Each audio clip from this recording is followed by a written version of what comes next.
வணக்கம். இன்னைக்கு நம்ம வீடியோவில் ஐடியல் கேஸ் ஈக்குவேஷன் அதை பற்றி பார்க்கலாம். ஸோ ஐடியல் கேஸ் ஈக்குவேஷன் இந்த ஈக்குவேஷன் எதுலேருந்து டிஸ்கிரைப் ஆகிருக்குன்னா மொத்தமாக 4 வேரியபிள்ஸ்லேருந்து டிஸ்கிரைப் ஆகிருக்கு. ஒன்று temperature capital P, pressure capital P, volume capital P and number of mole small n. இங்கே 4மே எதுலேருந்து நமக்கு வரும்னு பார்த்தீங்கன்னா so Boyle's law, Charles law, Avogadro law. இங்கே 3 லாக்கான definition mathematical expression already previous ஷார்ட்ஸில் நமக்கு இருக்கும். நீங்கள் அதை ரெஃபர் பண்ணிக்கலாம்.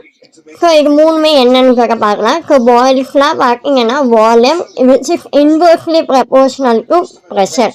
So V inversely proportional to 1/P. Again Charles law, volume which is directly proportional to temperature capital P. Avogadro law, volume which is directly proportional to n number of moles. அதாவது நீங்கள் 3 ஈக்குவேஷன்லையும் volume cum pressure temperature number of மோல்ஸுக்கு directly ப்ரப்போர்ஷனலாகவோ இல்லை inversely ப்ரப்போர்ஷனலாகவோ இருக்கும். இந்த equation 3ஐயும் நம்ம combine பண்ணும்போது வால்யூம், ஸோ அதனால் ஒரே ஒரு V, அது நமக்கு இன்வெர்ஸ்லி ப்ரப்போர்ஷனலாக தான் இருக்குது. ஏன்னா ஒரு இன்வெர்ஸ்லி ப்ரப்போர்ஷனல் இருக்குது. ஸோ இது 3த்தையும் கம்பைன் பண்ணும்போது இது ரெண்டுமே மேலே இருக்குது, இது கீழே டிவைடில் இருக்குது. So N P divided by P.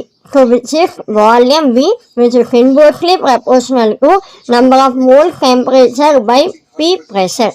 So இங்கே ப்ரப்போர்ஷனாலிட்டி கான்ஸ்டண்ட்டை ரிமூவ் பண்ணணும்னா இங்கே 3 ஈக்குவேஷனில் நம்ம சொன்ன மாதிரி ஒரு கான்ஸ்டண்ட்டை நம்ம இன்ட்ரடியூஸ் பண்ணுவோம், அதுதான் R ப்ரப்போர்ஷனாலிட்டி கான்ஸ்டன்ட். பட் இந்த ஐடியல் கேஸ் ஈக்குவேஷனில் ஆர்க்குன்னு ஒரு நேம் இருக்குது, என்னென்னா யூனிவர்சல் கேஸ் கான்ஸ்டன்ட். ஸோ இந்த ஆரை நம்ம இதில் இன்ட்ரடியூஸ் பண்ண போகிறோம். So V which is equal to N R P divided by P.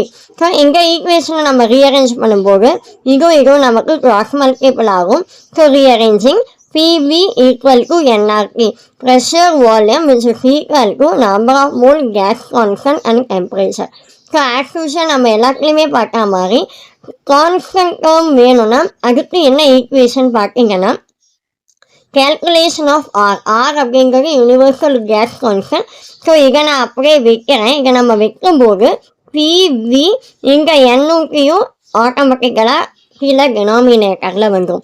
So R equal to PV divided by NT. So இதுதான் என்னென்னா இந்த கேஸ் கான்ஸ்டன்டான ஈக்குவேஷன். ஸோ காமனாக ஐடியல் கேஸ்க்கான equation which is equal to pressure volume, அது NRTக்கு ஈக்குவலாக இருக்கும். That's all. தேங்க்யூ.